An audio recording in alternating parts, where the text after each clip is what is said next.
Hi, Drew. What's up? I just saw your face. Good to see you. Yeah, good to see you guys too.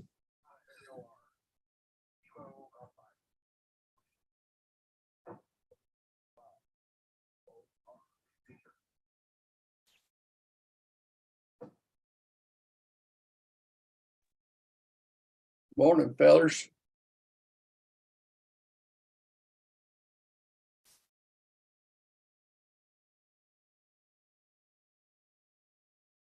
Is this thing working? Yeah, I can hear you. Okay, I was starting to wonder. Look, are you drinking good coffee this morning, Drew? Oh yeah. Yeah, I always got good stuff.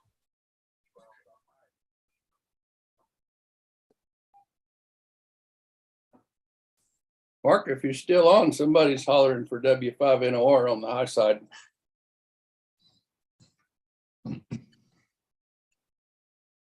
On what?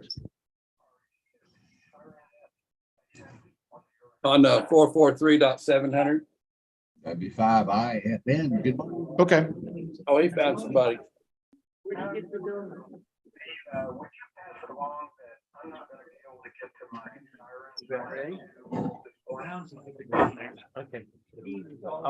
can do that for you. All right, we're going to go ahead and get started with the March meeting. Everybody take your seats.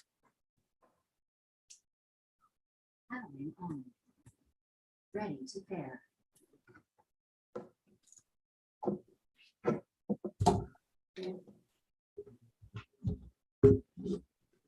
I'd like to welcome everybody to the March 2023 monthly club meeting. At this point, do we have any visitors, guests with us at our meeting?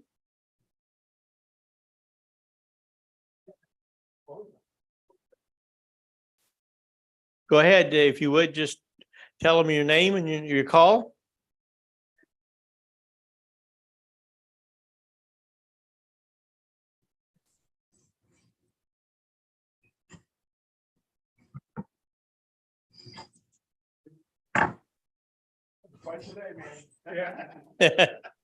Welcome this morning. Glad to have you. Anybody else?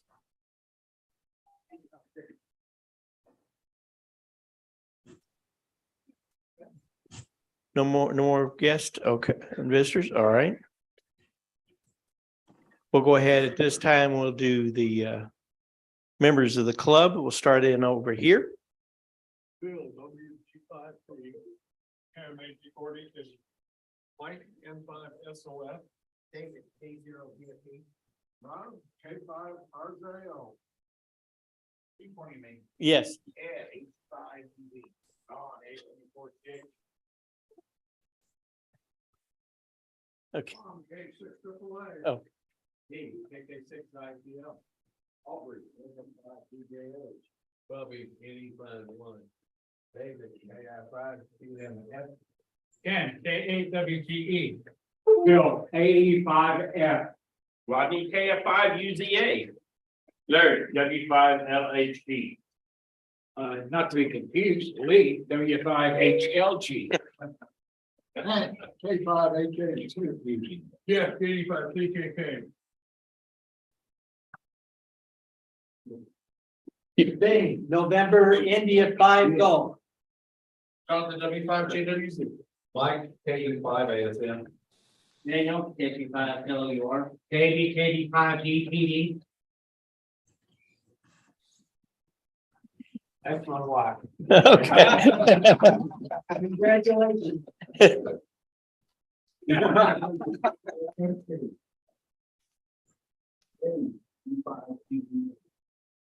Eddie WA6DKD. Chris K5JZN. Mark. Mark in 5HZR. Hello. I can't see the group on the Zoom. And we've got Drew Yep, K4OWX. and Ken.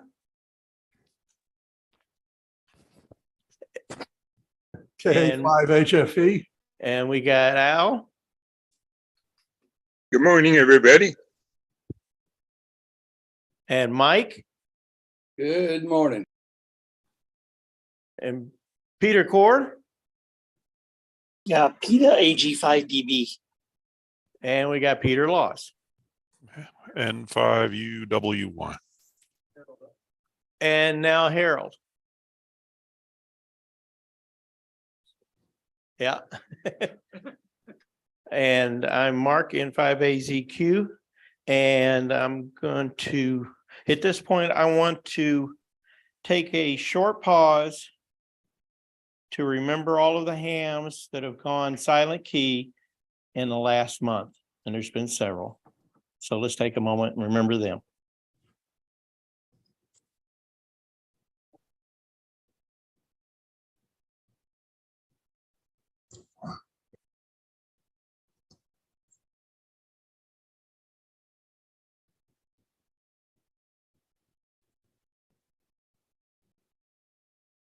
Okay, I want to, at this point, send it over to Mr. Mark and let him present our guest this morning for today's program.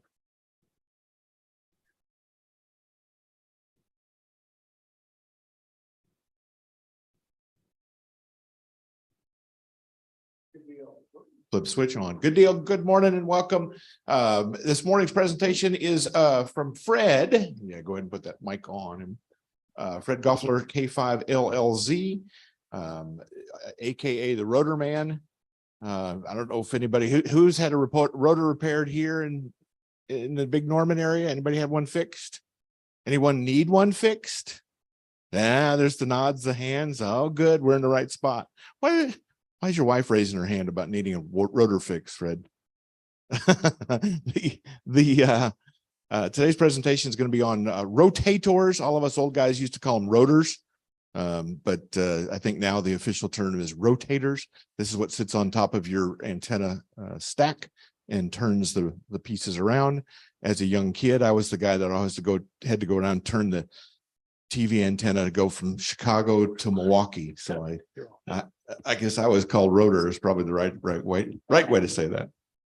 Armstrong, yeah, that's right. Armstrong rotor. So is he on, Ken or Mark? Okay. We're going to talk about rotators. Fred's been doing this. He's pretty new at it. He's been doing it for what, 50 years, something like that. So you're about to get it right. Yeah. Okay, good. He's got a little bit of experience. I'm the guy that will take the case apart and I can make the ball bearings fall all over the floor, just everywhere. And you always miss one of those little ball bearings, right? And they show up when in your shop missing a ball bearing or two or three. Yes, that's a good deal. So now that he's all mic'd up, ready to go, I'll pass it off to Fred. Thank you very much. Nope.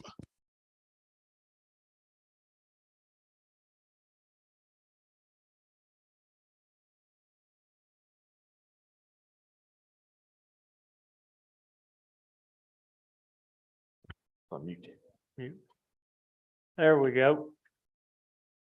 Leave it to us, an old sound guy to mute a mic.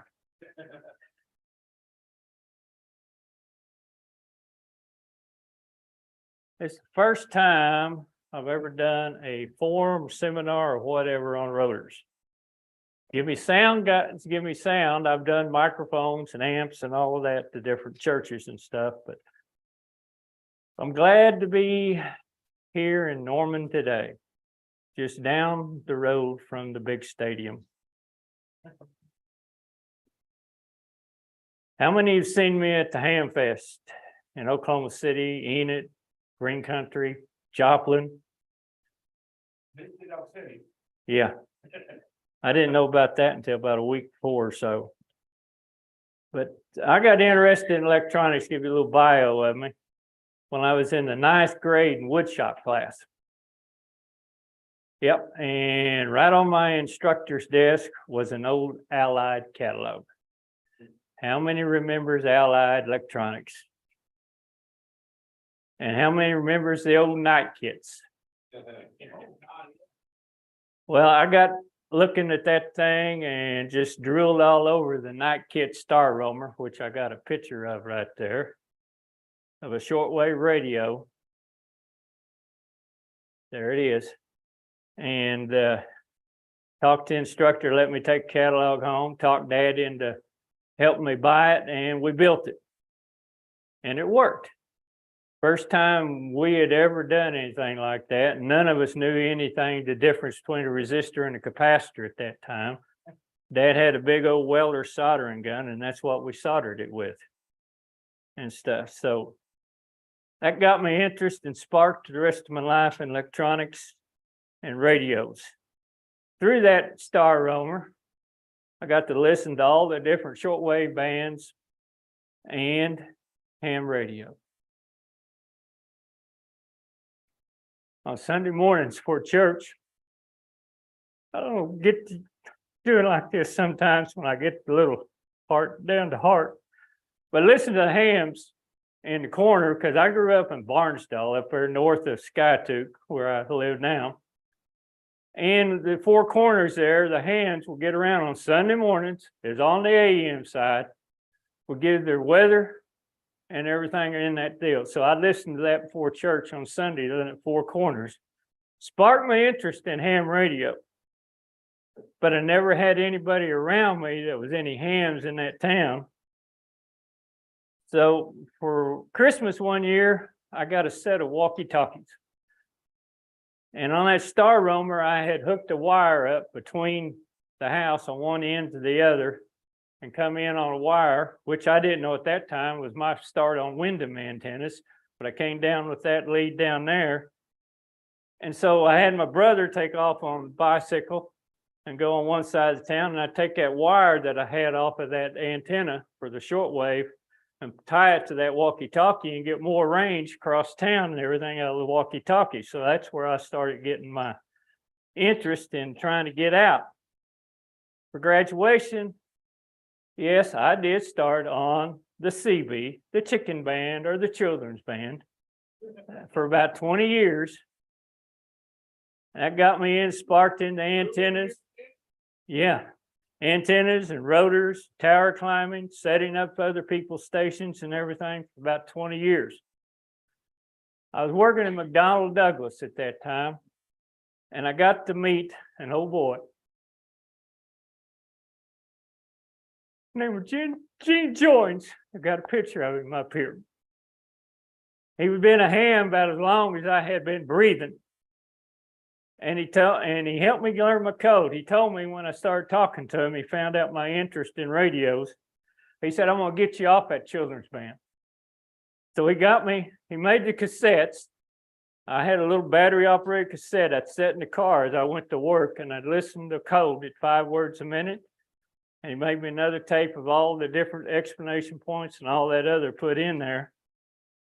So during one lunch break, one time, him and another ham, WA5RAU, which is silent key now too, which was, we always called WA5 rats are ugly and everything, but they gave me my 5 words a minute test on my code right there in 30-minute break time. Then he got me into a ham radio school that the TRC club there in Tulsa had on Friday nights. Me and a friend, we got in and got our novice, our tech, and our general tickets all by January 1991. So after that, I sold all my CB stuff, antennas and everything, but I kept my Ron tower. And then between all that time we were doing all this, I worked on my own rotors, some for friends that came around. Some of them I picked up extra and sold for a little bit of money. Then I retired from Spirit Aero Systems. Between McDonnell Douglas, Boeing, and Spirit, I had about 40 years into making airplane parts, repairing airplanes and stuff. So that's where I got my start. And you was talking about the difference between rotors and rotators. If you ever seen my Facebook page, I got a little thing on that and stuff, but there's a kind of like, I got my little text here I had. Is it a rotator or a rotor? Hams are not very precise with slang or jargon, so both words are used referring to the same thing. A device that aims an antenna in a specific direction. Nevertheless, there's a proper usage. A rotator is a device that raises something to rotate. In the case of mast and antenna attached to it, a rotor is a part of the device that rotates, such as a rotor shaft or armature. So this writer says if you want to be correct with referring to the gadget, then use aim your antenna in it's called a rotator. Well, if you read my little Facebook site I got, I said, it's kind of like tomato and potato, where there's tomato, and stuff and everything. If I was going to be a true colonist, I'm going to butcher the King's English and call it a rotor, because that's all I've learned for over 50 years. It's always been called rotors. But you can call it rotator if you want to, but short term is rotor. Yeah, you can fight over which one you want to use. But why was rotors invented? It wasn't invented for us hams to start with. Television. And it started back in 1926 in Japan, between two people named Yagi and Yuta. They started making or developing the Yagi antenna back then. It really didn't take off a whole lot, but then both sides, the Allied and stuff, used it in World War II for their radar planes and radar. So that's why you sometimes see on some of these old airplanes back then that used for radar and everything, they've got them either pointed horizontal or vertical polarization there. When us hams started using rotors, we had the old Armstrong method. This is one of them here. I took this off a Silent Key. He had this in a 2-story house. And okay, he had that in a 2-story house and a 50-foot push-up pole going up through the dead spaces, turned a 3-element beam and a log periodic 2-meter with it. Just pull that pin and use that little steering wheel. The other methods used to be the pipe wrench outside the window, turn the pipe. Or I have seen in some of the old ARRL handbooks for the antennas and everything, they had a pulley up there because towers were first made out of wood and everything. They had the lattice towers all spaced up and everything, or the old type of windmill towers. And old Ham told me here the other day that he had a friend that used to have a steering wheel outside the window right there and had a pulley up the top, and he'd turn his rotor. That was his rotor there, turning it that way and everything. But then the TV rotors started getting bigger and bigger and bigger. And that's when they started out making all different kinds of TV rotors there and stuff. And these were some of the first bell type rotors that high gain, well, CDR started making and stuff. That was the early type of rotors before all of these ever came around. So, and then they had all different kinds. I got pictures of all different kinds of rotors there and stuff, of all the CDRs, and just keep on scrolling through. You can see all the different type of antennas that they made. And that was some of the ones that CDR made. That was their first one right there, like that one. And the old AR-22. Some of you remember the old clickers that you used to turn and they go click, click, click, click, ka-chunk, ka-chunk, ka-chunk. We always called them.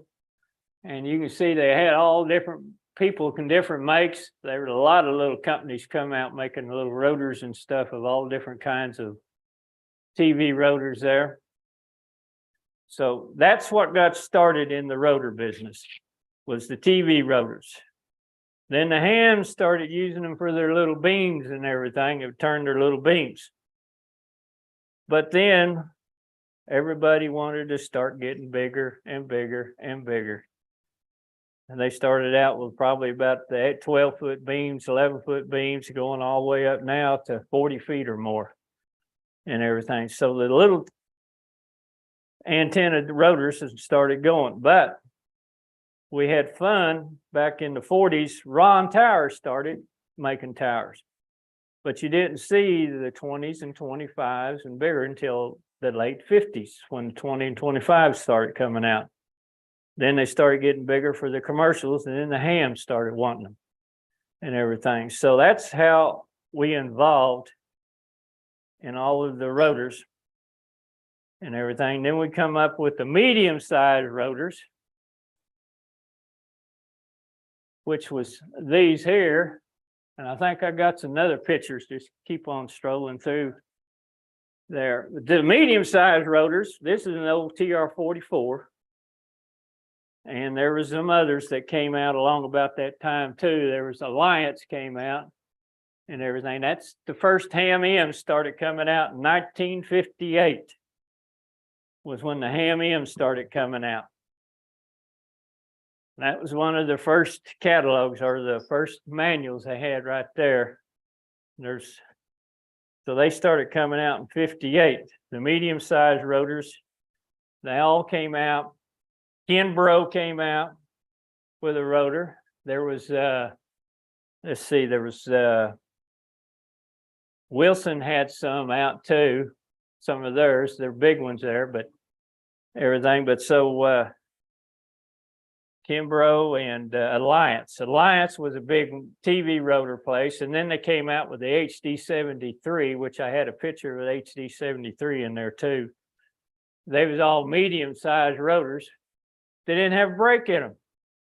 They had a friction brake, but that was about it. The high gain started coming out with a little friction brake inside the motor and everything, but that's about the only brake you had. The Ham Ms started coming out in 58. So that was because of us hams wanted the braking system because our beans were getting bigger and we didn't like that turning all the time and having to go back and recalibrate our rotors. So they obliged us coming out with the Ham M. And it was a smaller one. In size, it was the same size. That's the very same about inside as the other ones, except they improved a bunch of stuff in there down the ways. But it would only handle, I think, about 7.5 square feet, about as much as that old 44 does, until the Ham 2s and stuff started coming out. They had a little trouble with them inside the rotor box and stuff, so they came out with a different one on those. But they started out getting bigger rotors. We saw that one on that one. And they said AG might have made that one right there, that same one as that Wilson 5000. Wilson, somebody, I can't remember, somebody else bought Wilson antennas and everything. They made ham antennas and CBs and stuff. Some of them bought them out. Then you don't see them anymore except if you buy them from there, the big ones. So,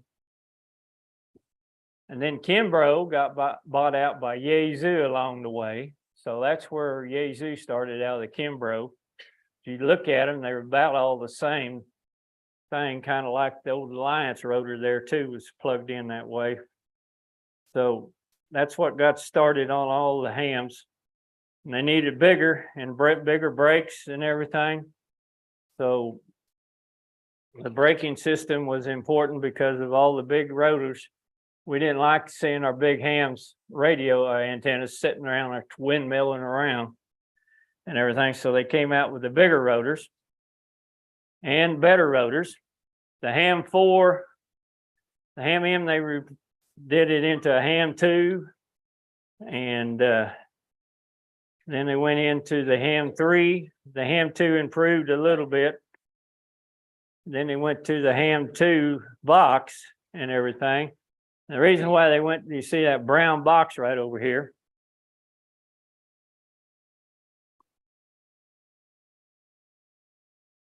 The reason they went to this was because you remember the old plastic ones, like that one I had in the picture there. You just had that little, I don't know how many of them little switches going back and forth I wore out over the years and everything. But I kept wearing them out and stuff. So I read somewhere down the line, they quit making those plastic ones and went to these metal ones, which is the brown and this color here, because they had a fire wherever they made them and it destroyed the mold. That was one version I got. Another version is they decided to, because they needed a difference in the brake and everything, was the other reason why. So you can take it either way. You know how the internet is. Then they came out. The Ham 3 came out and it had a box like this. And it improved the braking system in it. And they had a bigger, harder brake, and it was a wedge type, knife type brake that hit those grooves in there. So they came out with a better system there, and then they came out with the Ham 4.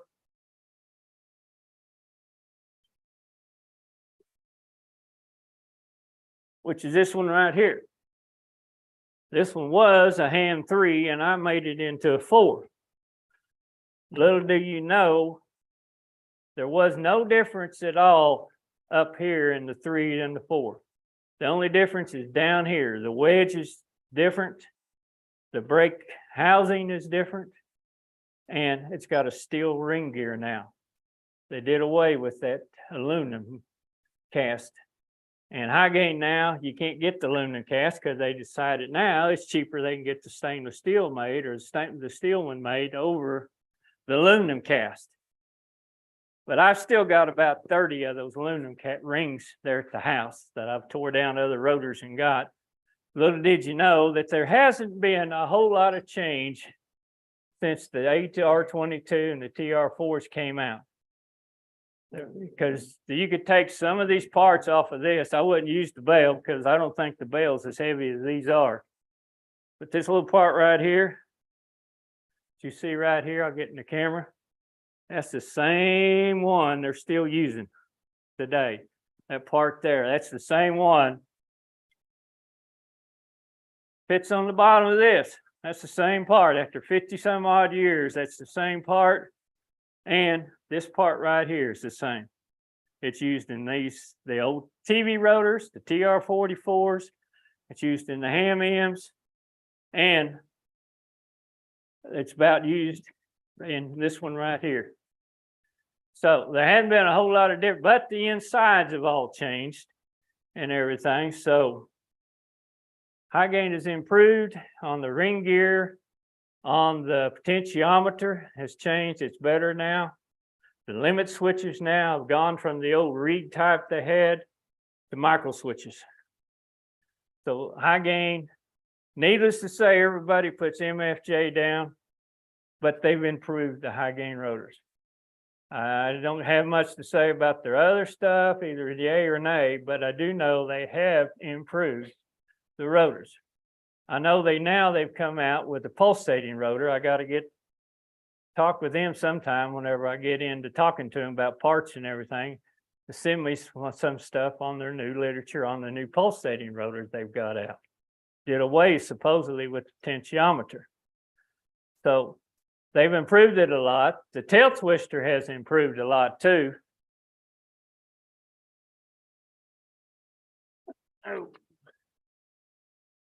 It's heavy as it all can be, but would you believe the same stuff is in the Ham M is in here? The only difference is this casting and the brake part and everything. And you got another set of bearings right here. But that goes up to 20 square foot inside a tower compared to 15 for the Ham M. So you got better braking system in it, and it's heavier, made for the bigger antennas. And that's what I got on both my towers.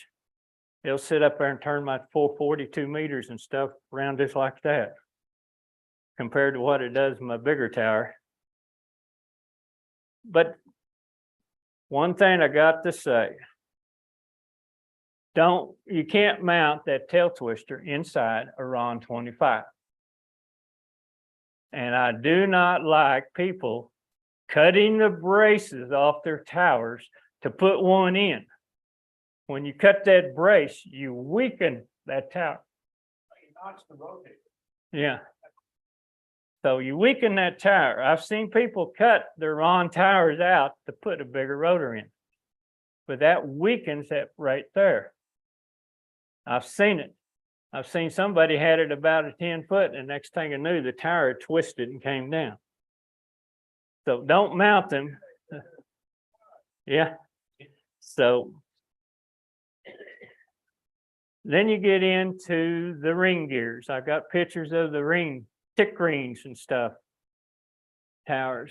There's one right there. They mount that around the tower.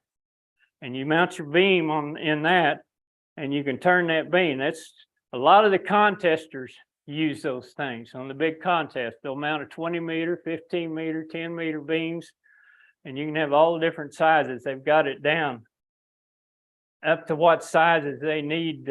Got some more pictures in there too of some tick ring rotors. There's one big one right there, and where the motors are on right there. So all the big contesters and stuff, they use them where they want to mount different antennas and everything, so they can run their contest on different towers. So you can kind of get an examples of those. And there's some people that want to rotate the whole tower with a prop pitch motor or whatever. I got some pictures of that one in there. And what they do is they take that ring and they make it to where the tower spins inside that ring, and they can guide off that ring. So they guide off that ring, and the tower just turns inside there, and they've got them antennas mounted up the side of the towers the way.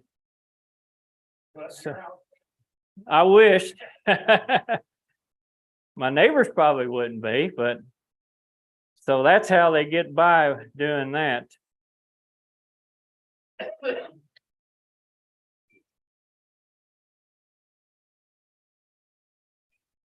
So they got, there's that prop pitch motor type that turns the whole tower. It's going to take quite a bit of concrete to hold that.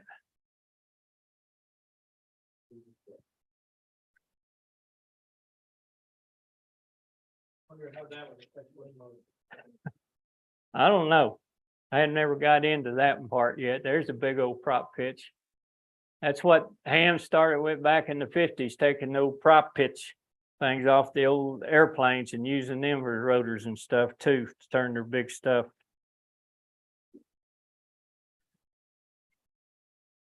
One thing about it is, where do we set our rotors inside the towers?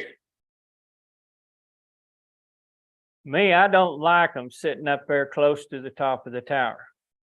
If you don't believe it, just sit up there and watch your big antennas turn. And since when that brake engages and you're sitting there watching that tower, that just weakens, especially in freestanding towers too. I like mine. I got mine down on that RON 55 at the first section down at 10 foot with the TB3 bearing at the top. Then that tower is not shaking like this when it stops. Of course, I got mine. I like my controls on a brake delay. So when it turns, it takes about 5 seconds or so before that brake hits. If you ever watched your tower, if you don't have it, that brake, when it hits and it jams, it goes like this. Ron used to make, or was making, and then they decided they quit making those torque arms that came out the sides of the towers that took that torque out.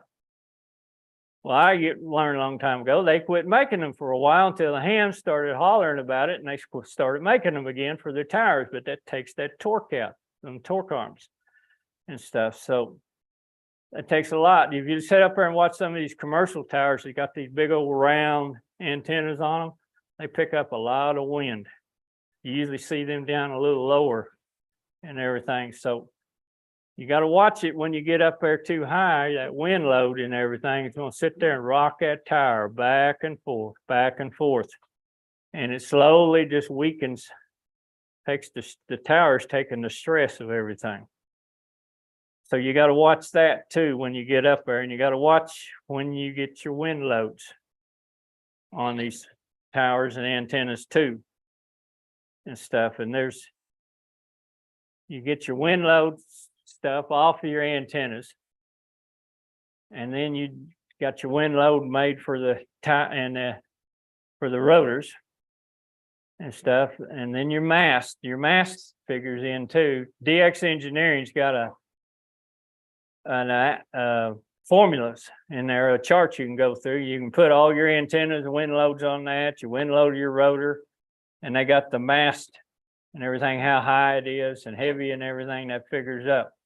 When I got to figuring mine up the other day on mine, I'm right at the max, probably close to what my tail twister is at 20 square foot of what I got on my big tower, which I've got an old Pro 67, the first one Mosley put out before the warp bands.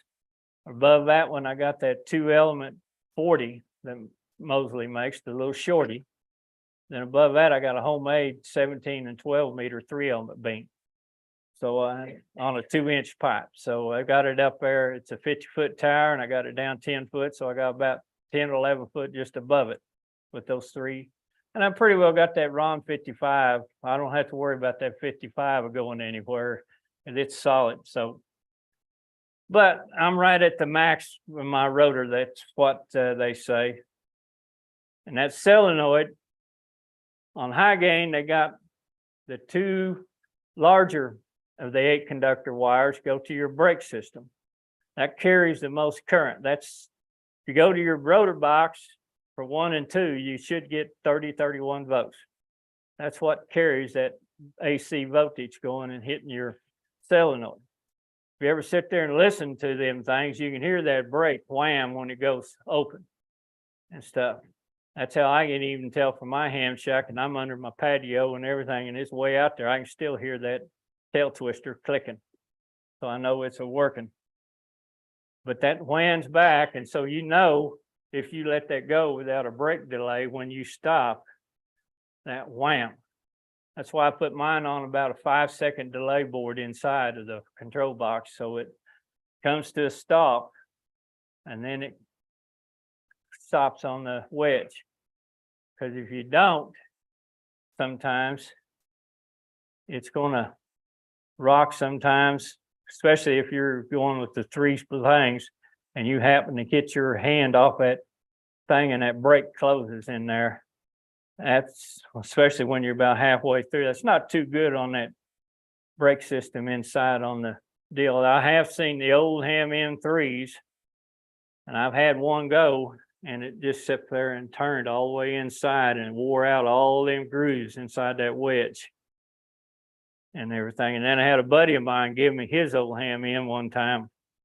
When I tore his down, I figured out why it did that. They make 2 springs in there, fits up against the bottom of that brake housing in there, and it holds that wedge thing down when it hits, and holds that wedge from going back and forth. Well, those 2 springs were gone, so that let that thing flop up and down. So when it got real windy out and everything, and it started rocking, it flipped that switch up and it let that thing start spinning. So that's what I always look for when I tear the Ham Ms down. I make sure those 2 springs are sitting in there when I tear it down. Your rotor ratings, I had a chart in there. That's some different, the bigger rotors that turn. That's the one that DX Engineering has started making there. And you've probably seen High Gain makes an HDR 300. And there's other ones that are made. M Square makes one. And then you always got all these different rotor boxes. Green Heron makes a lot of rotor boxes. There's some more pictures in there of those. They also, your big contesters you see have got rotor boxes that can handle 3 or 4 rotors. And they're big towers and everything that'll handle up to 3 different type of rotors and everything. So Green Heron makes them, and High Gain started making some digital ones and everything, different ones, and they make ones for Yaesu rotors. But there's your different type of rotors and all of their different ratings that they have. So you can see the wind, the torque and braking and stuff.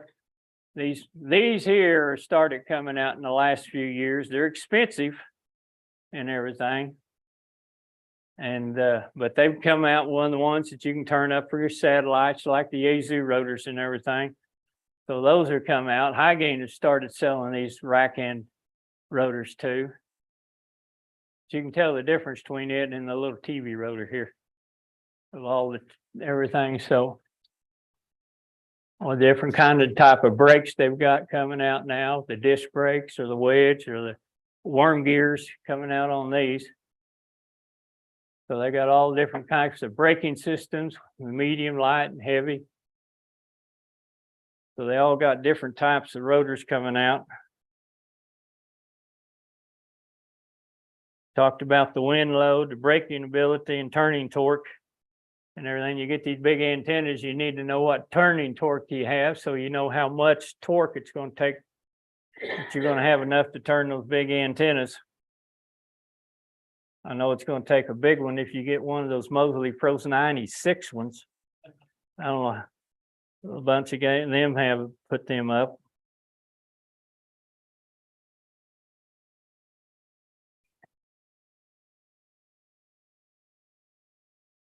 We already went through controlling. They come back all different kinds. You can get them now where the controllers, you can control them with your computers too. You can hook them up to your RG or whatever it is, 232s deal. Make them like that. I know Highgate has come out with a DC2 and DC3 that you can hook up to computers. I had never worked on them. I've had them come in the shop and everything, and I've went back through and went through, make sure they're all working and everything. So there's the chart that DX Engineering has. So you can figure up your wind load capabilities and everything. I know I've looked into and I've thought about, and I've got one box there at the house that Idiom Press made, the Ham Supply bought. The point and shoot method. Anybody seen those new ones? The point and shoot goes in there and take out the box that the control circuit board that's in the rotors, high gain boxes, and takes it over, and you don't have the calibrating switch anymore. It takes care of that and everything. So you turn that calibration switch over to where you want to point it at. So you're over here and you just take that calibration switch and move it over to that where you want to go and hit that brake, and it'll go and stop. It's got a 5-second, 6-second delay in it, and it'll stop. So it's real easy. I've been thinking about putting them in, starting to put them, wire them up and everything. It's somebody gets the kit already pre-made for me and put it in, but it takes out all of this sitting there. You can go back and do that too, but if you're wanting to hit a station real quick, just go over and hit that calibration, hit the brake, and it turns it over there. So you don't have to sit there and hold that if you don't want to. So wiring them up on the Ham Ms or all the Ham towers or stuff that High Gain makes, they use the 8-conductor wires. And I always like to use what I can get. I usually order mine from R&L or the Wireman, and I get the 16 for the 2 solenoids and 18 for the others. And I got my other tower's got over 100-foot running to it, and I don't have any problems with it. If you're running any more, then they want to get you to step up 200, 300 foot and step up to number 14 for the 2 and 16. But my little gripe about the new High Gain stuff is the cannon plug on the bottom. Everybody wants to quick disconnect up there.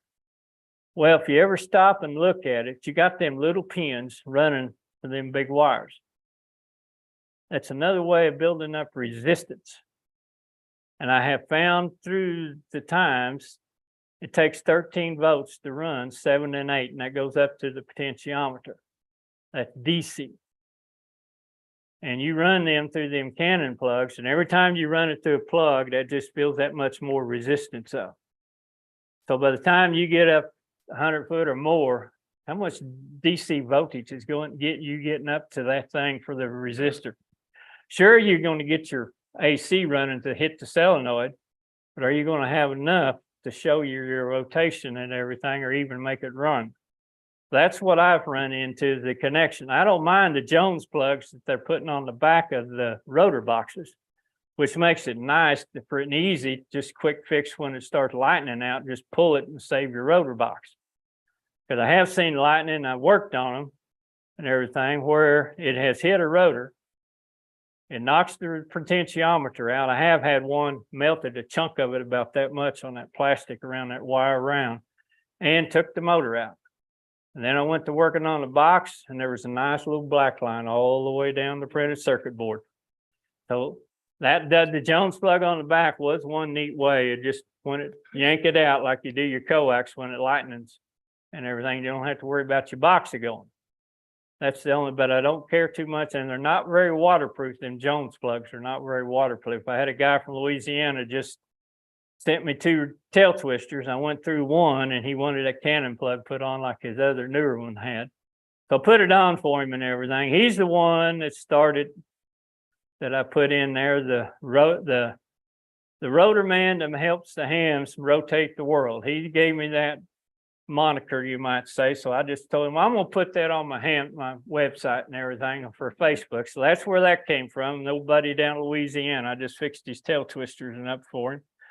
So I had that problem with that one. I had fun putting that one in, but anymore, I used to dread putting those new terminal boxes on the bottom of them.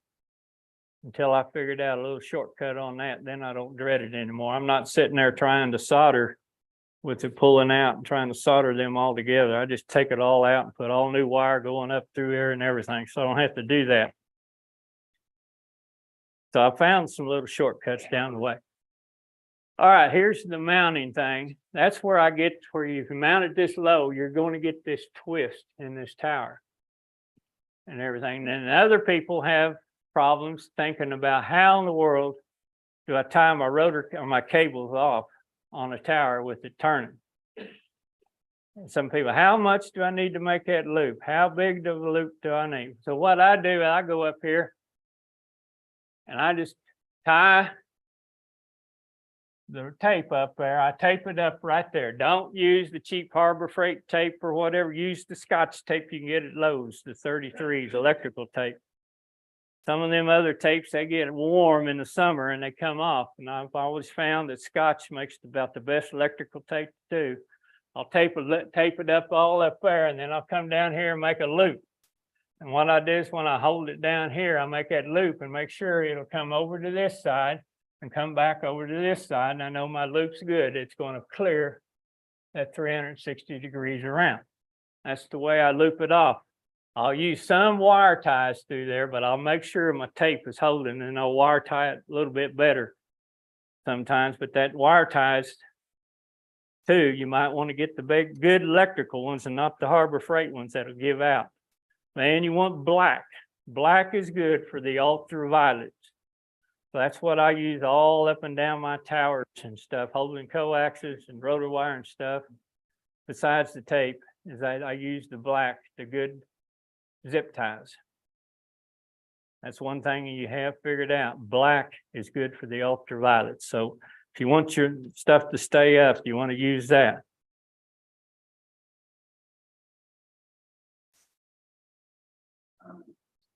So I've gone through a lot of this stuff. I don't know what another thing is I hadn't gone through is when you mount them here, that takes your wind load down and everything. You got more wind load inside the tower than you do out here. Plus, on these, you always got this like here, where you're turning this in here and stuff. On the old high gain dates, on the 44s and the 45s that coming out now, they just put, there's supposed to be 98 bearings in a Ham 4, 2 races. Well, then all the 44s and the 45, they just put half of one. Every other hole in that thing had a bearing. When I go back and rebuild the 44s, I put bearings all around it. So it gives you that much more capabilities this way, like the Ham M. The 44 is just like the Ham M, just don't have a brake. That's the only difference. Just don't have a brake. And they're supposed to handle a little less load than that, but when I go through them, I put all 98 bearings around, so that takes that, it gives it more torque and everything like the Ham M does. So that's about what I do to them. A lot of people have asked me, if I worked on the Yazoo rotors, or I worked on the prop pitch, or if I worked on the tick springs, and I tell them no. No, I don't, because I never have had anything to do with them. But if you go and I know a lot of people, I don't say too much about Yazoo rotors. The only thing I know way back years and years ago was it's hard to get parts for, and they wasn't as good as the high gains. Everything, because a lot of people are bragging about the Yazoos that's got them, they're working, but I've always heard the remarks about hard to get parts for. And I had a buddy tear one of the control boxes down. He looked in there and seen all them belts around. He was going to put a new belt on. Then he forgot how he took it apart to put the new belt on and everything. And I just found out it's just a lot easier working on high gain. I can call down there, I can get parts. The only time I've had a hard time getting parts from high gain was the tool that they made their motors with broke. And it took them 3 or 4 months to get another tool and get the motors put out. So that's the only trouble. And then when they had another vendor something making their brakes wedges for the Ham 4s, they didn't grind them out right. That's the only time I've had any trouble with high gain. So as far as I know, I'll stick with the high gain repairing them. They're nice and easy. I know how to do them. I've done them for years. And I know all I got to do is call down there to high gain, talk to Tom down there and get my parts. So I'm about done. Unless anybody got any questions? Any questions for him over here?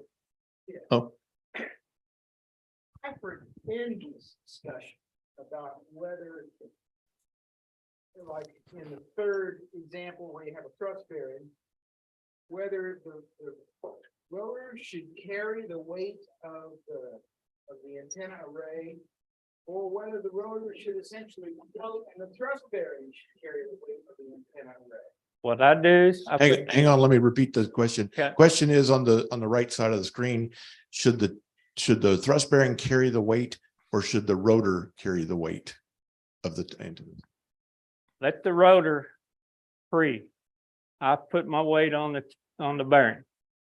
I put it about the mast about a ½ inch above the top of the rotor. And I let all that weight sit right there. Then all this is that way, if you ever have rotor problems, if you take it off, the weight of that bearing is holding that thing. That way you can take that rotor out and shove another one in. You don't have any problems. Over here. Well, you talked about the design of the rotor and the design of how the mast and the bearing, but is there labor that will actually go up and work on the mast so that you can get these parts down and redo them? Question is there somebody that'll go up and down the mast to fix these rotors? You got a tower climber. Are there a crew of tower climbers around? I don't know. I know in the Tulsa area and stuff, I don't know whether you heard of him or not. He's Silent Key now. Johnny Renfro, N5XQK. He started the ham rescue. I'm part of it. We got a whole bunch of hams, young ones and all that. We go around helping other hams that can't get up there. We hadn't had any tower climbers since Johnny died and stuff. So, well, if you can find somebody young, I used to do it, but my wife don't like me too good again. There is a company called Top Hand Tower. They're professionals. They will charge you real money. But they will do it. Yeah, Kim Elmore said there's a company in town called Top Hand, and there are hams around that will help with those kind of things to do tower climbing locally. I had one question over here. Anybody else got any questions? Check with the online. You had your. I had a question. So these are pretty good size rotors, meant for good size antenna loads. Does anyone make a really small rotor that would work really well for like a fiberglass push-up? Looking for a small rotor for a push-up mast. Well, the old 44s, which they got 45s, will work. And you can put these adapters on the bottom of them. And that'll work for your poles. And they'll go right in the bottom of your 44s and your Ham Ms. They make a heavier one if you're going to use it for the tail twister. It's a heavier, beefier one. So that's how you can make it go on a pole. That answer your question? Yeah. Okay. If you have a push-up pole, you're not putting a very heavy antenna up there, you sometimes get away with TV rotors. Yeah. TV rotors can be used for, statement was TV rotors can be used for push-up poles. Talks about the technology that's going to be used with the potentiometers. And I don't know what kind of motors, are there stepper motors, digital available, or the same technology essentially they've been operating on that 15 years. Yeah, but they've improved the rotors. They made them beefier and heavier, and they've got a friction gear in there now. You can feel it when you're sitting there turning it. Heavy duty stepper motors with digital control that would give you precise movement and let you have a lot of features. I don't know if any of them are using stepper motors. I don't know whether they are or not. I had another one right in here somewhere. It's you ask questions about stepper motors. Is that pulsar motor what you're talking about? Could be. Is that a stepper motor? I don't know how. I hadn't got with High Gain yet on those. I got to get with them and figure that out before I ever get one in there, and I don't know what to do.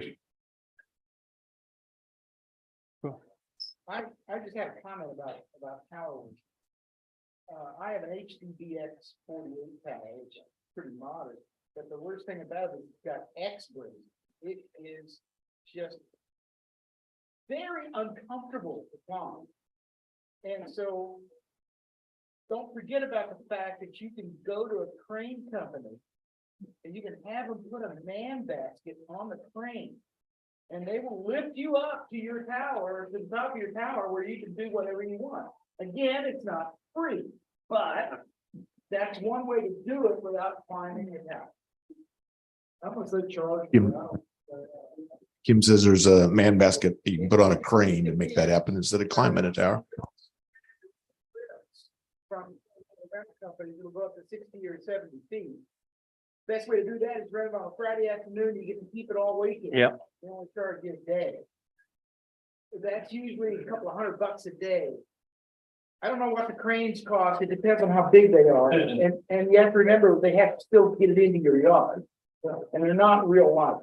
I know there's a boom truck guy that owns a big old boom truck. And my son-in-law talked to him here several years ago at a filling station, and he was charging $250 an hour. And he was lifting the big pools and setting pools down or doing whatever with his big booms. So he was charging $250 an hour to go out and for his boom to do anything. Yes. I follow the patterns. I can't imagine my wanting to be up 60 feet or whatever. So that doesn't help. You can't imagine what? Working on my antenna, it's not just a matter of climbing out, it's a matter of being up there. Oh, yeah, it's not. The view from 60 foot is awesome. It's not for seniors. When I was younger, I never used the safety belt climbing towers. I always just climb them up there 50, 60, 70 foot, just wrap my leg around there and I'd work up there for several hours doing that. Now, safety belt. And it took me a while to get over that leaning back in that belt. I always, when I first started, I leaned back and I went to grab that tower because I think I was falling. But heights has never bothered me. You can ask the wife. We get up on these tall hills or whatever and just look out. I just like looking. I could climb my tower and I could see the city skyline of Tulsa up there and everything. And sit up there one time, I even climbed up there a little bit and strapped myself a tower and watched the 4th of July fireworks down there at the river. So you got some advantages of being up there and stuff. So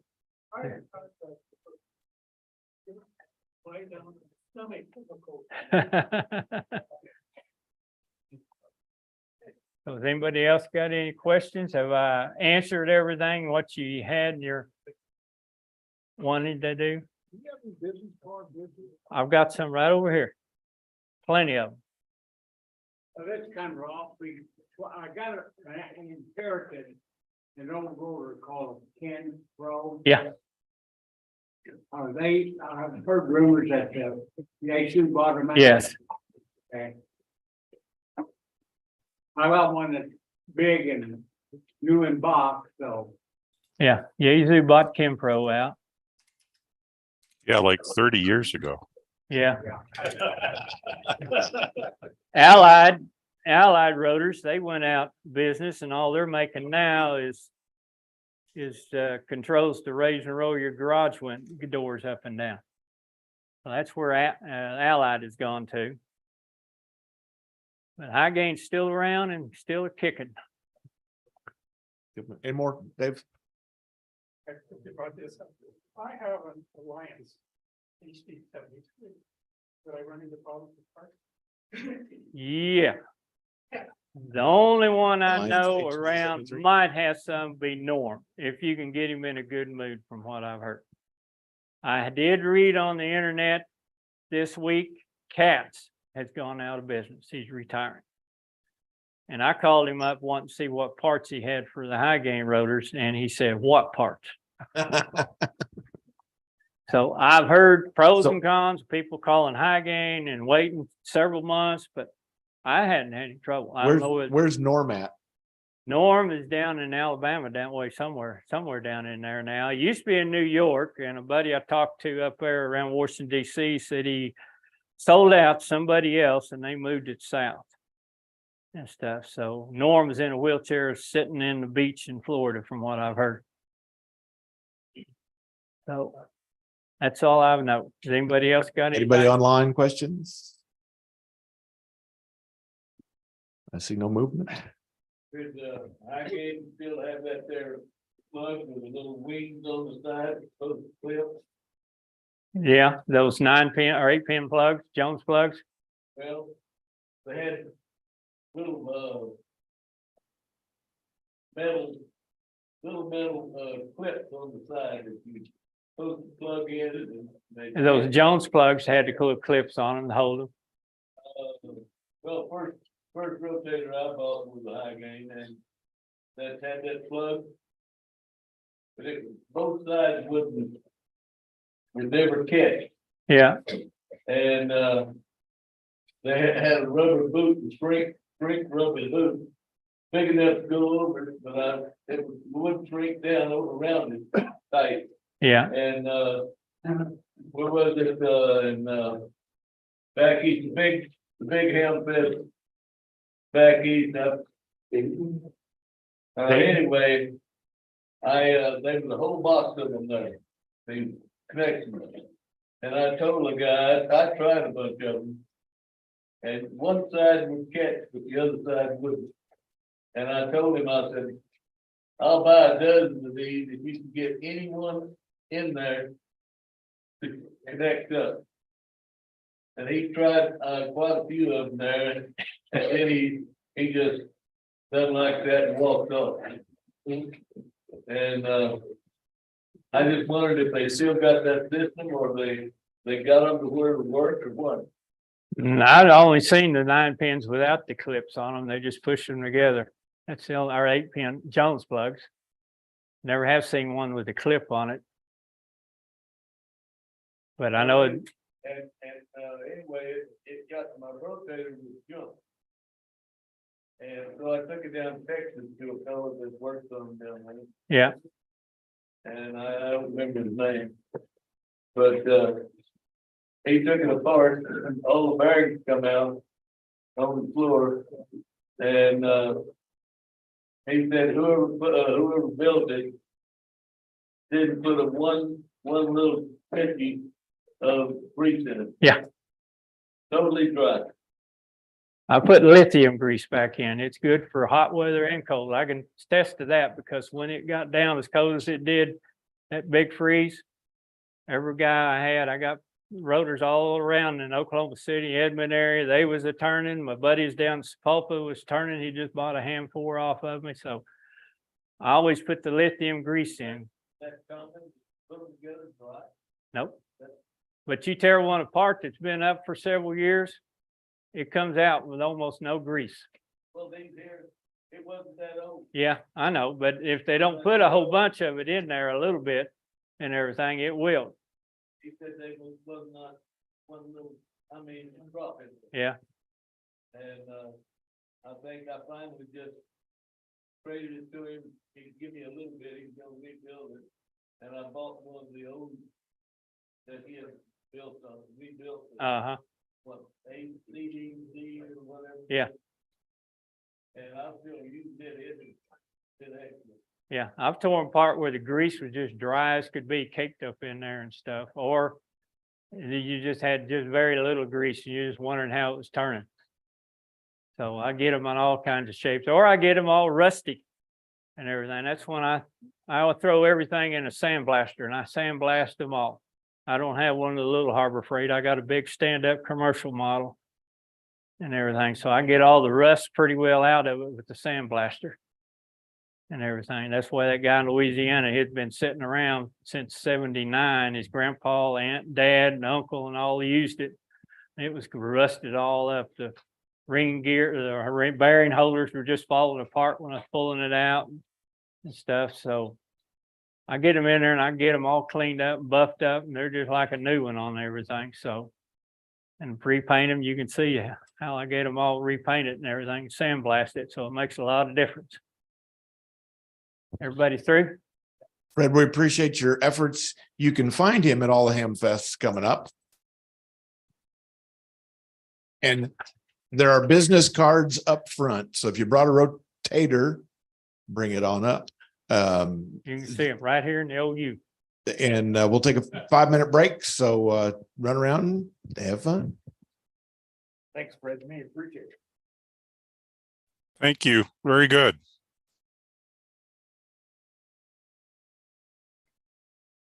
That was pretty neat. He knows his stuff.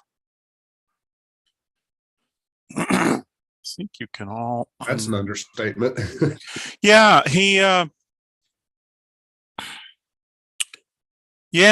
I was impressed. My alma mater, University of Arkansas, W5YM, has a new rotator, and there's some digital component, and I don't know the model numbers, I don't know the manufacturer, I don't know nothing about it, but I have heard griping from a friend that's over there about how it's digital and it don't work right. And I'm sure that's true. And I'm gonna, when this YouTube goes live later today, I already sent him email about it. When the YouTube goes live, I'm going to send him the link because he's not very far from Fayetteville. He's in Skytook. That's right. I forget. Is that east or west of Tulsa? I forget. It's north, directly up towards downtown. Yeah. Okay. That's Remember, right. my hometown's Catoosa, so. Oh, that's right.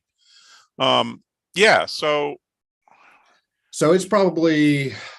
It's 2 By hours. the time you get through Tulsa, it's probably about 2.5 hours because it takes my dad an hour and a half to get from his house in Springdale to my grandparents' house in Catoosa.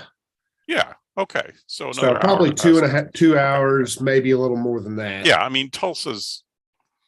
When I lived in Fayetteville, we always considered Tulsa to be a good suburb of Fayetteville. So, I mean, we watched 6 and 8 came across the cable. So, right.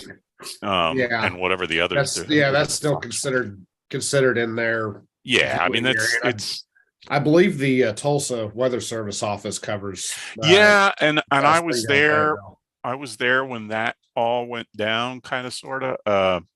There had been an office in Fort Smith. Right. And it closed, and, because they regionalized, as you know, they regionalized everything. And I think that closed about the same time as the, two different events. One, Fort Chaffee getting transferred over to the National Guard. And I believe the Wichita Falls Weather Service office closed around that same time as well. Yeah, it was the same modernization program. And, the people up there, how are we going to live if we don't have a forecast office in our city? And it's like, they still have radar there. They still have a. Well, they didn't then. SRX. Oh, that's right. SRX didn't get built till after the '96 tornado. That's right. They never did have a 74 then there, did they? No, they did. And it went away. Okay. Um, Because I remember they had a WSR 74 out at Tulsa International before they built the WSR 88 out in I know. Inola. But I I couldn't remember I wonder if it was a 70. What was the one before the 74C? the 57 or something? 57, yes. It might have been a 57 because There I were a lot of 57s that hung around until the 88s, the 88 network got deployed. Yeah, and I think that's what was there because we used to do when I was at Arkansas in the first couple of years.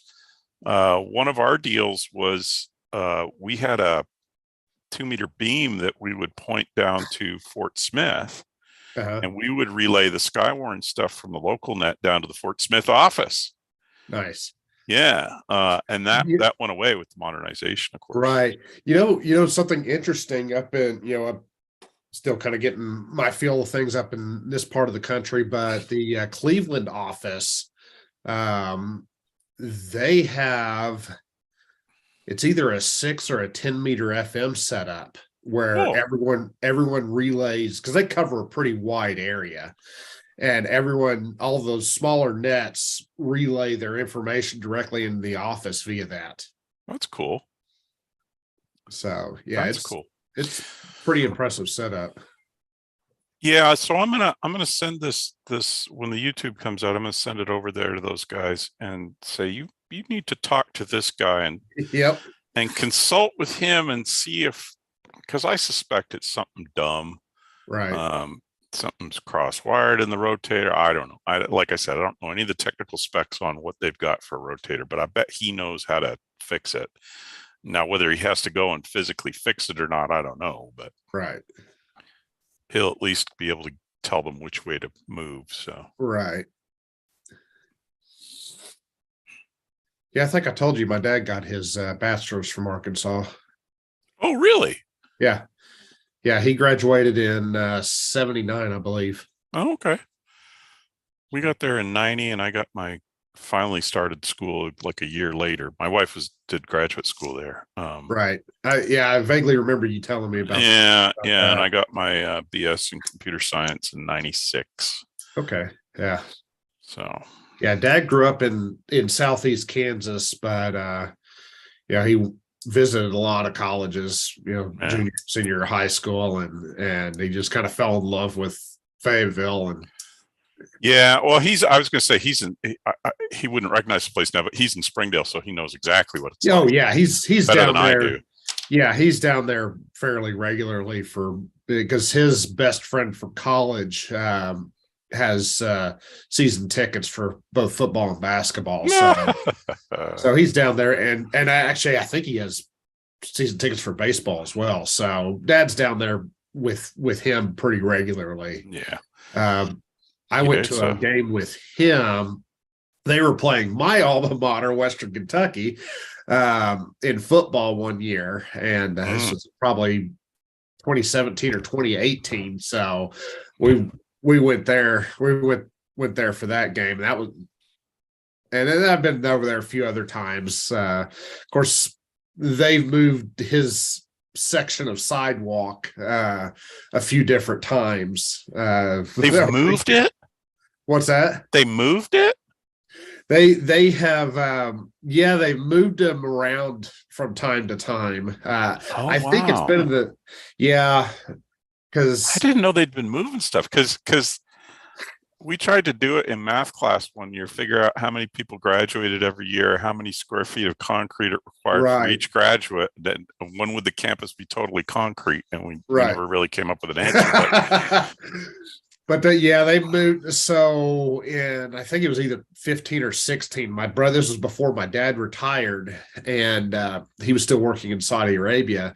And my brother and I went and found where it was. Yeah. And a few years later, when I was there with my dad, we went and looked for it, and it was in a different spot. So they'd done a little moving around, and I think they're still renovating Old Main, if I remember correctly, as well. Again? That was a Hulk. When we moved there in 90, it was a Hulk and was unoccupied. And by the time I graduated, it had been through its first renovation. It was really quite nice. Yeah, they actually. started it. They started it in either 17 or 18. I don't know if they've completed it or not, because I don't know how COVID and all that affected it.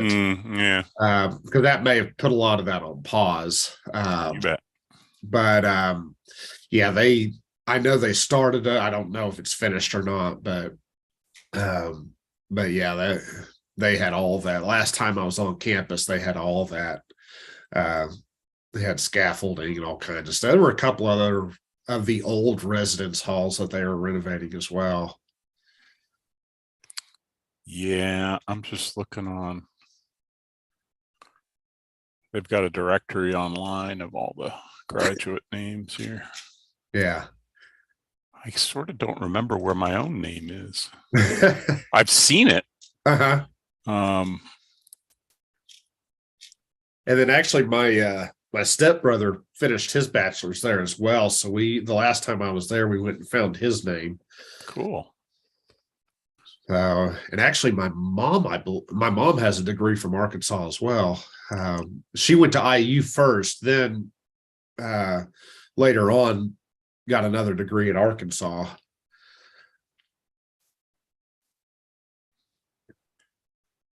They have a campus map and The last time I was there, they had made it a lot easier to find years. Yeah, well, they got Okay, let's go ahead and let's go into do the business part of the meeting. If everybody find your seat and we'll get started here on this.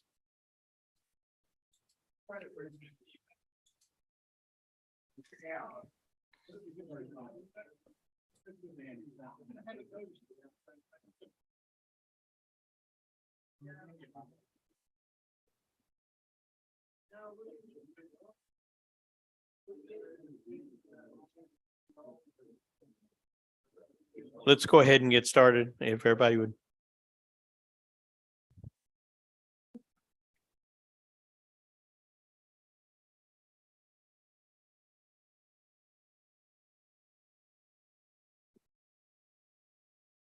Larry, you about ready? Yep. All right, the first item on the agenda for that is the finance report from our treasurer, Larry Goodwin. Mark, Larry. Larry who? Larry.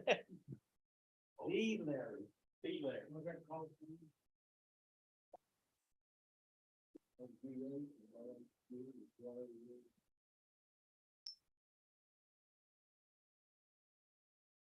Okay, he's got the balance sheet up as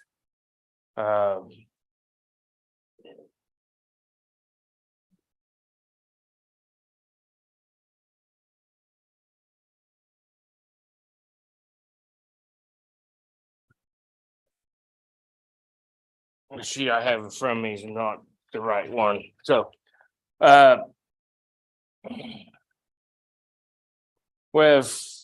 $2,600 in savings, 242 in the petty cash, and 23,000 in the savings account. You want to bring up the profit loss?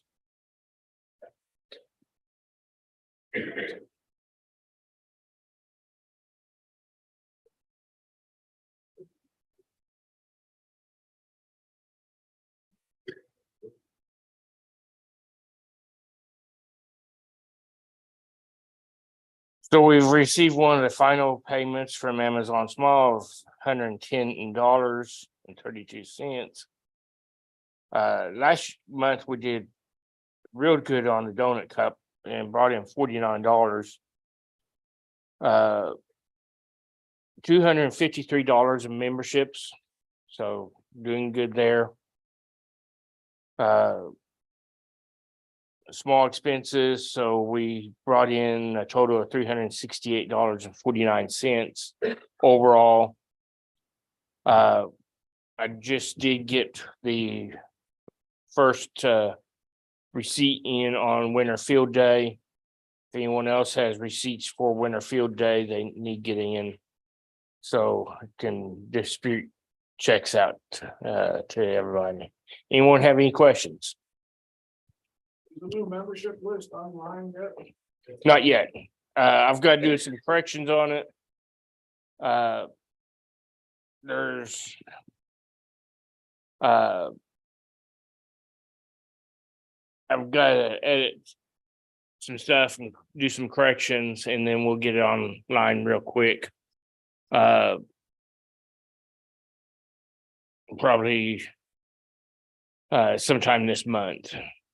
But there's a few people that have multiple entries, and I know how that happened and know how to fix it. It just takes some time to do it. Anyone else have any questions?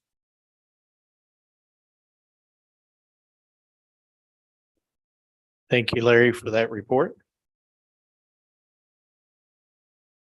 We're still working towards the summer field day, which is in June. We'd like to have several volunteers. We need a lot of volunteers, actually. Anybody want to work, CW, SSB, digital? That's our 3 setups. Please let me know, or let Mark Klein know that you want to participate in the field day. We really need to have a real good field day because we want to show the public exactly what we can do in an emergency situation. And so we want to make a real good showing for that. At this time, I'm going to throw it over to our Oklahoma section manager, Mr. Mark Klein, to give us an update on ARRL updates and other Oklahoma club activities.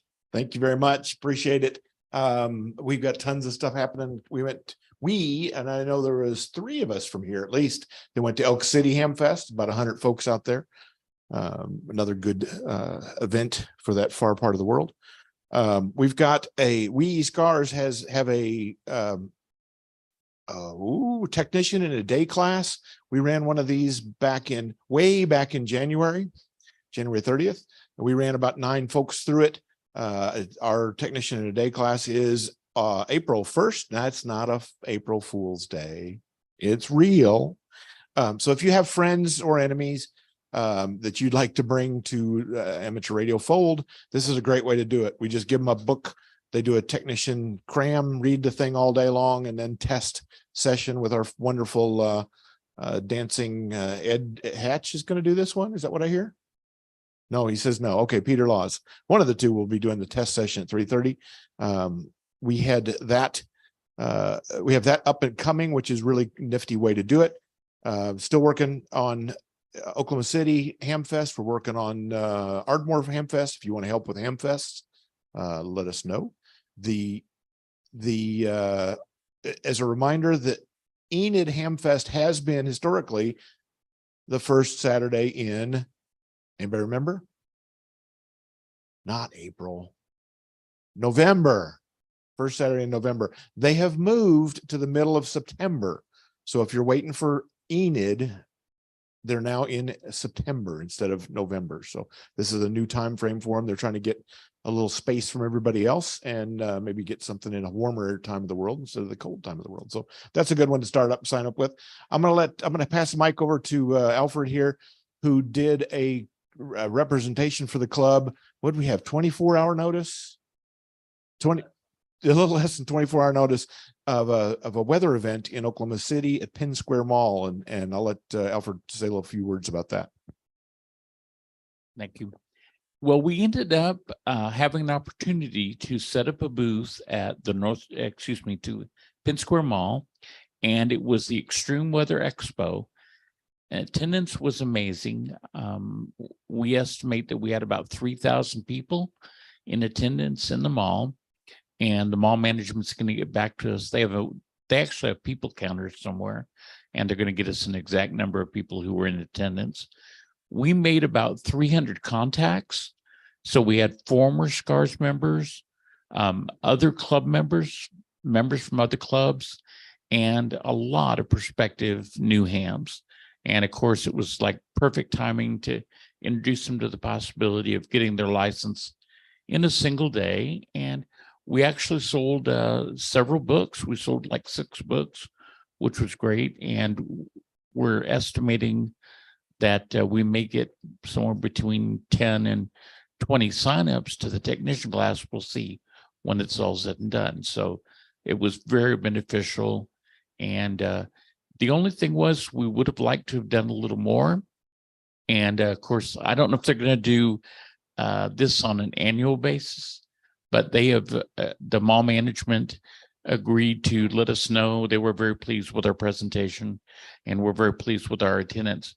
But if we do this again, it'd be really nice to have maybe a small QRP setup just to kind of show people something in operation would be great. And also if we can find maybe a high quality video. I don't know if the ARL has produced something, because they had a Jumbotron there in the mall, and there were the different stations had their videos playing. I bet we can work one in ours into their rotation. But otherwise, other than that, it was a great success.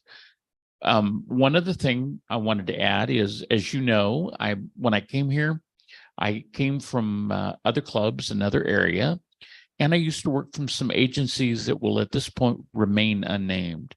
I got an email today and found out that one of the agencies that I used to work for ended up successfully having a monitoring package, and it was launched Saturday last week, and this morning it was over Beijing, China.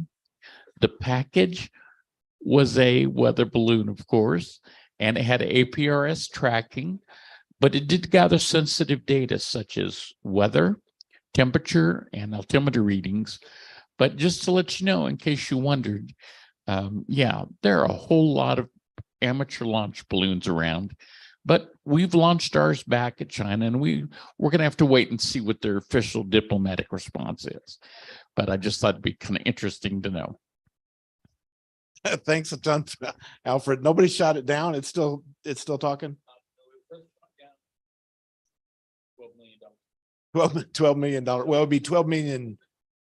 What's Chinese money? I don't know. Yen. Yeah. 12 million yen. 12 billion yen. Yuan. Thanks for the start. Juan. That's it. Thank you, Peter. The yen is Japanese. I really appreciate Patty and Alfred going and running down to the mall. Literally, I think it was like 3 o'clock Friday. Alfred calls and said, "Can we make this happen?" So we printed out a bunch of stuff and sent a bunch of stuff up there with those two, and they spent 3 hours up there. I think it'd be well worth our time next year to chase that one down. But that was a great event. We got a great bunch of demo folks. It's just, I mean, jeepers, criminy, 3 o'clock. But thank you very much for taking the lead on that. Appreciate that. Elmer night, we still do Tuesday night Elmer night, 6:30 to 9. Last week it was kind of fun. We had 2 guys from Edmond that came down and said, "Hey, I got a problem," and we helped them out. So life is good. We let anybody in the doors. They let me in there, and Davey's even been there. So that's if they let both of us, they're really not too careful. What else was on my list, Mark? We had marathons. Yeah, I'm running a marathon. No, I'm not. No, I'm not. Oh yeah, I've got the running from the marathon. Yeah, thank you. I got it wrong. How many people are all signed up for the running marathon, or not running the marathon, working radio at the marathon? Good. Thank you all for doing that. If you have not signed up, it was a fun thing to go do. w5nor.org/marathon. I know they're still looking for 50 some folks. We'll get an update later today, but they still need some people. And did we get an email yesterday? I was busy. Good. Everything else is going good. Anybody have any questions? Statewide stuff's running good. We're going to do another POTA. Where's my POTA man? Did he already take off? John? He's already gone. John Jeitz is our POTA nut here in Norman. And we're going to do Parks on the Air, which is POTA. Again, is in Oklahoma. How many? So we still need 44 plus. Good. The Parks on the Air, thanks, Lee. The the Parks on the Air deal, we're going to do again the April 15th, which is going to be everything. It's going to be the SCARS meeting. It's going to be the SCARS picnic at Casa Denny, House of Denny. If you need your reservations, do you have your tux? Okay. Bing has his tux. That'll be the picnic at his house on the 15th, starting at 4:00, 9:00 here for the meeting, 4:00 for his place. And then all weekend is a POTA event. So you can run over to the park and do that kind of thing. As a reminder, John Jeitz is going to come here to these meetings and then go from here to do some POTA work. So if you want to get involved with that and want to learn how to do it the first time, he said you can, you're welcome to tag along. So lots of good fun stuff. If you need something to do, let me know. Got lots of stuff for you.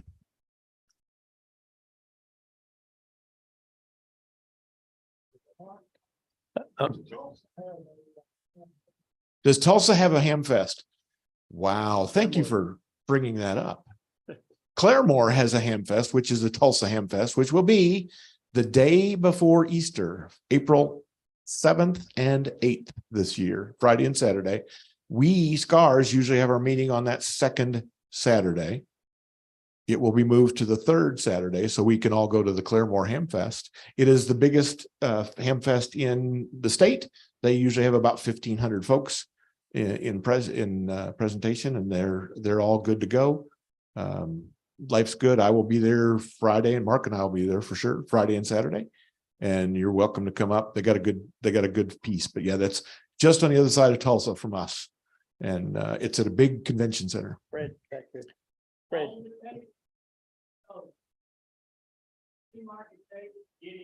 Good point. Do we have our tables? We will get our tables. The club will have a couple of tables, and then club members can put their stuff there. Thank you. Good question. $2 in the mail for you. All right. Thank you for all that information, Mark. Always doing a great job for the ARRL. Now we're going to go into the nets this morning, and we're going to start with Phil with Aries net. Okay, Aries net happens every Tuesday night, 2000 local time, usually on the 147.06 SCARS repeater. Occasionally, we'll announce it ahead of time. We might do a Aries net on the UHF repeater, or we might do one simplex. Our net controllers are doing a great job. 5 net controllers, we average about 32 check-ins on Tuesday night. Come and join us. Check out your equipment. And I talk about StormNet. Yes. A couple of weeks ago, we happened to have an actual StormNet. When we have those StormNets, we usually start those up on the VHF repeater. We do not do a roll call. You call in, you check in, tell me your call sign and your approximate location. Northwest Norman, Southwest Moore, wherever you're at. We write you down. Only pertinent information is necessary. Only printed. No, pertinent information. Oh, I live in Northwest Norman. Harold lives in Southeast Norman. Harold will monitor the UHF frequency. Our purpose is to pass along pertinent information to EOC or the emergency management groups. Once again, just to go over that, what we're looking for is any kind of tornado, severe winds, 50 mile an hour or greater, dime size or greater hail, structural damage, large trees blown down, 1 inch hail, exactly published. Okay. Quarter size hail. If you want to review that, you can look on the website. What we do not want is reports that it's raining. I don't care. We do not want you to tell us what the TV weather people are saying on TV. We don't care because we're all listening to it anyway. Scanner traffic, don't care about that. We're listening to that anyway. I don't want you to tell me that the sirens are sounding. We don't care. EOC already knows the sirens are sounding. They turn them on, for crying out loud. But we don't want you to tell us. Now, there's exceptions to everything. If every siren around you is going off, is sounding, and the one you're sitting right underneath is quiet, EOC probably wants to know that. Otherwise, no.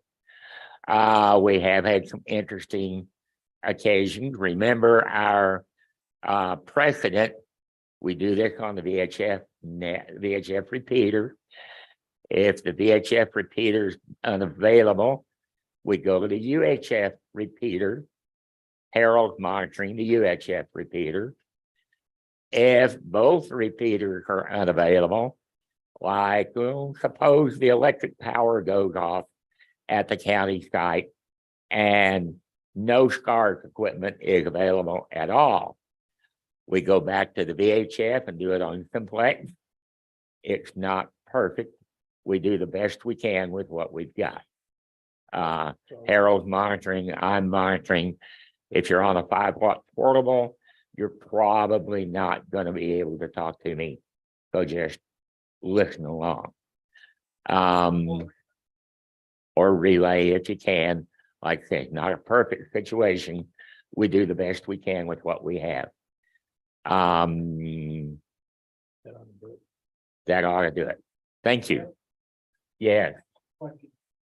Is that repeater capable of, when you say storm net, if the repeater would say storm net periodically? That's a good question for the technical committee. Remember back when they actually reduced some down, we had a whole series between because the two was making different sounds. So we could actually do that and have Is that available for us where if I'm running a storm net, could I set that up?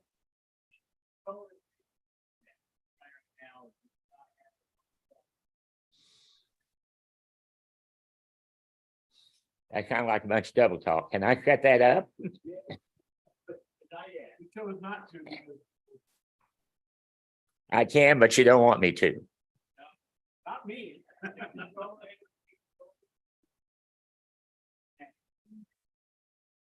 They turned it off. They turned the feature off. They turn the feature off. Yeah. Okay. Okay. Because it didn't They'll have work to turn very it well. Yeah. So they had to fix, they haven't fixed it yet. Yeah, it was causing more traffic on the net, discussing the change in the tones than it was helping anything. That's a good point, though. I think there's a way. Yes. Yes. David. Thing that Bill did not mention is do not self-deploy. No, don't self-deploy. Don't do that. Oh. Example of that. We knew we had tornadoes going across South Norman. We had structural damage down on Cedar Lane Road. We're trying to find out where this tornado is so that we can tell people where it is. And some dude was out there talking about water going on for 45 seconds about water. I don't care. The other thing is if your storm report is longer than about 30 seconds, you're probably talking too long. Thank you, Bill. Let's go and head and do both the MacNet and the GossipNet. We'll have Mr. Denny do that. All righty. Well, the MacNet is 6 days a week at 9 o'clock in the morning. And they're moving, the group is moving from the McDonald's on Lee, McGee and Lindsay due to the fact they're remodeling it. So they're moving to the one over by the mall on Main Street on the west. Yeah, tomorrow. Whoops, make that Monday. Yeah, they have been to the last one already. I have found out just a bit ago. And anyhow, we have a good time that morning. It's been about 30 averaging check-ins. That's quite a bunch for 9 o'clock in the morning. Why? And a lot of them are not at work. A lot of them are at work. But anyhow, it's kind of a mixed bag and we have a good time. And the gossip net takes on Tuesday night in the evening, right after the Aries net. And just again, an informal check-in where we can talk about anything you want to and just get on there and chit chat and our good old minor rag 2 net. And Tuesday night, 8:30 following the Aries net. Anyhow, thank you. Thank you, Denny. Appreciate that report. Now we're going to go over to Mr. Lee Greenleaf, talk about the DNR net. Thank you. First, I want to say a couple of things about the other night.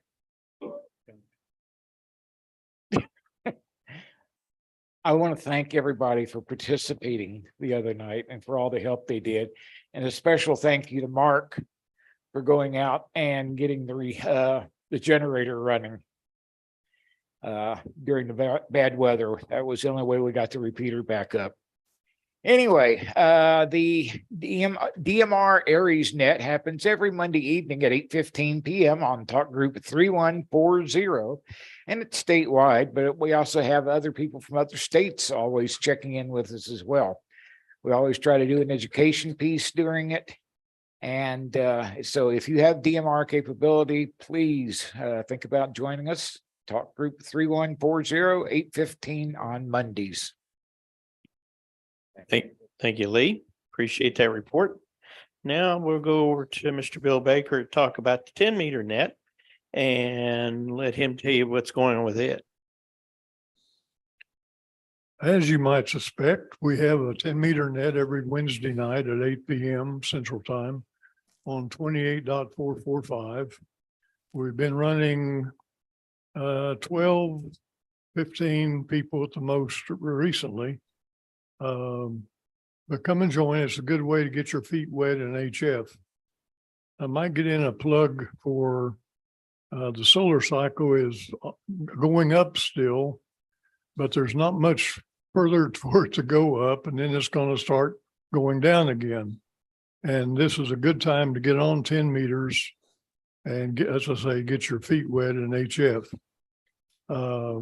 Although some people don't consider FT8 a real mode, a little over a week ago, in an hour and a half, on 10 meters, FT8, I worked Alaska, Canada, Washington, Oregon, California, and then Japan, China, and Australia. Slow on 10 day. meter FT8. Slow day, Bill. There's a lot of fun to be had out there still. Thank you, Bill. We do have, I'm gonna go ahead and mention Jim James, he's not here. 6-meter net on Monday nights at 8 p.m. on 50.200. If you want to try and see if you can get out on 6-meter, that'd be a good time to test it out. Now at this time, we're going to go to Mr. Peter Laws to talk about the siren net. So let me start by saying, as a public service by somebody who knows the rules probably the best because I read them a lot, technician class licensees have phone privileges, SSB only, on 10 meters.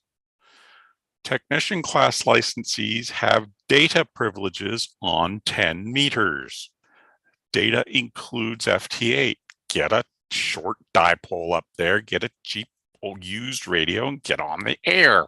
Because as Bill said, the solar cycle is reaching its peak. We don't really know where the peak will be, but get out there, get on there. There's lots of DX to be had with a relatively short antenna and relatively low power. So that's my public service announcement for that. Every Saturday noon, the cities of the Central Oklahoma Emergency Management Association test their outdoor warning devices. We will be doing that later today. Chad will be your guest host for the net. We do a net. We collect information on what sirens are working correctly and what are not working correctly. There is, as I understand it, one that got in Norman that got smashed to smithereens on last week's storm. That has not been replaced, and I don't know what number siren that is. It's not the one by Crosslands, because that I see that every morning, but I'm not sure which one it was. I see the map there. Scrolling. It's 23. Is it, or is it the other one to the northwest there? No, they're telling, Mark's telling me it's 23. It's 23. Okay. All right.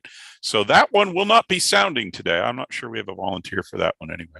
Anyway, we collect that information, forward it on to Mr. Grizzle and to Mr. Kitch, and also to the emergency managers in Newcastle and Noble, which are the other two cities we cover. And they are able to direct their repairs appropriately. So please join us if you can. That's at noon. We announce it by blowing off all the sirens. So if you would also give a brief talk about the VE report. Oh crap. Yeah. Did we have a special session between the last meeting and now? No, that was before. We only had one candidate at the last session. It was on a day that we might have had lots of storms, and I think some people got afraid of getting wet. We had one candidate who was not successful, and I think that's the first time we have not either had a new ham or an upgrade in several years. Like 3 or 4. Part of the problem is somebody, and I'm not going to name names, but somebody didn't get our exam sessions listed in the ARRL website or on the hamstudy.org website. And those are two major conduits for attracting candidates to our test sessions. And like I said, I'm not going to name names on who forgot to do that this quarter, but it didn't happen. I think that depressed our attendance. We'll rectify that. Peter, do you know that guy really well? Yes, better than I really want to. We also, the next test session. First Thursday of every month. Plus, at the April 1st Ham of the Day thing, we'll be doing a session there. And that session's actually open. If you want to come and upgrade your license and you can't make Thursday nights, we're happy to take care of you on April 1st at the library. You need to sign up the usual way on the w5nor.org website. If that's not actually listed, I'll make sure that is. I don't remember if it's listed or not, but we'll do that.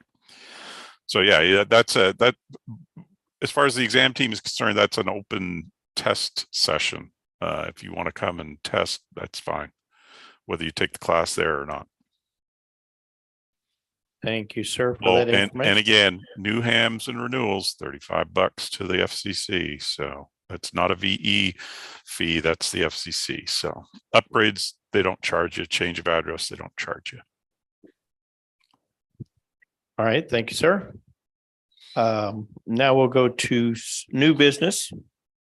I do want to remind everybody again about the spring picnic, Saturday, April 15th, after the club meeting that morning, and then it starts around 4 at Annie's farm out there. Really wonderful place. If you want to get out of the city, that's the place to be. If you would like, bring a side dish or dessert. The club's going to supply the meat, the hamburgers, hot dogs, buns, hot links. Yes, sir. I picked the map on QRZ for our location that I have. Okay, so we had an updated location finder for QRZ for the location where the picnic is. Mark will also have a listing on that on the newsletter. Maybe we should start a newsletter. You think? Okay. So remember, next month meeting will be the third Saturday. That's second, because of Claremore on the 7th and 8th. The next month's meeting will be April the 15th. Put that on your calendar. The program starts at 9:30. You can come a little early if you like to get coffee and donuts. Any other new business to bring up? Yes, sir. Oklahoma DX Association is having its. The Oklahoma DX Association is having its quarterly meetings, whatever it is, at the Green Country Ham Fest, and they want to put it on Zoom. And they're looking for somebody who's going to be there who can host it. You can host it, but aren't you going to be doing all kinds of bazillion things?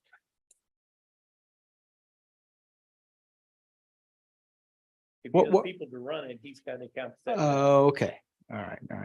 I'll check back with him and see. But yeah, I mean, yeah, obviously Jeff is the president. He's going to preside over the meeting. He can't run it and preside over the meeting. So we're gonna have to find some other people. But okay, all right. Thanks. Okay, anything else for new business this month? All right, thank you all for coming. We appreciate it. Have a great rest of your day and be safe out there. End of this meeting. Thank you. Thank you very much. I am co-host and I'm going to disconnect, but I don't think that will kill the meeting because Mark is the host. Good to see you, Drew. Good to see you as well. I sent my dad a text to ask him if they'd finished the renovations on Old Main yet. I looked it up. There is a finder on the Arkansas website that'll let you find your name and show a 360-degree thing. And I can't. Let's see what I can do here. Hang on. Oh, I should be able to share my screen here. Give me a second I want to show you something here. Okay, cool. Yeah. Before I go. Oh, where the hell did that? Too many things. I'm going to FT8 going here. Yeah, I need to get my HF antenna set up here at the new house. I just haven't. Remind me what's where going on. Remind me where you went. Fort Wayne, Indiana. Yep. WOWO. I used to listen to them when I was a kid, all the way from Canada. They were a 50 kilowatt station. I don't know that they are anymore, but where is the damn? There we go. You see that? Yeah. Can you see that middle bit there? Yep. I see that.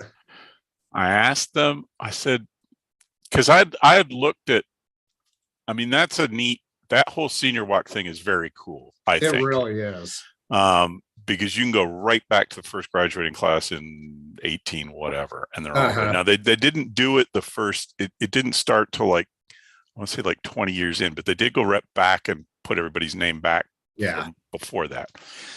And it used to be done by hand. By the time I was there, the mechanical engineering type student type people had come up with the senior sand hog, which was a sandblaster with an attachment to do the letters. Oh, nice. So it was a lot faster than trying to cast it in there. So they're a little, it's a sans serif font. It looks a little computery, but it's a heck of a lot easier. And they got so many more graduates now. So. Right. Do they just do bachelors or do no? They do... All of them. Okay, so they do. Yeah. Do the if you look up senior, if you look up Senior Walk Arkansas, you'll find the website that lets you find your name, and it'll, as you saw, it'll show you your name. That's cool. What was the other thing? Yeah. So I had. I mean, you walk over them all the time, right? So you see all the weird stuff that's on there. James T. Kirk is on there from one of the classes in the 60s. And there's all kinds of goofy stuff if you stare at it long enough. And when I came time for me to graduate, I said, hey, I don't want this on my actual diploma, but could you do this on the senior? And they said, okay. I said, no, here's my FCC license. This is right.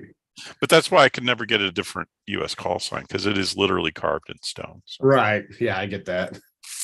Good to see you, man.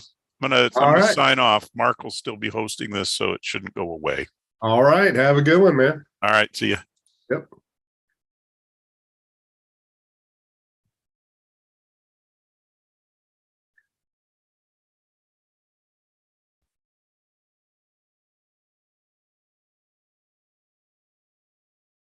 All right. Good to see everyone. And I guess I'm going to hop off here. All right, Drew, 7-3. 73s.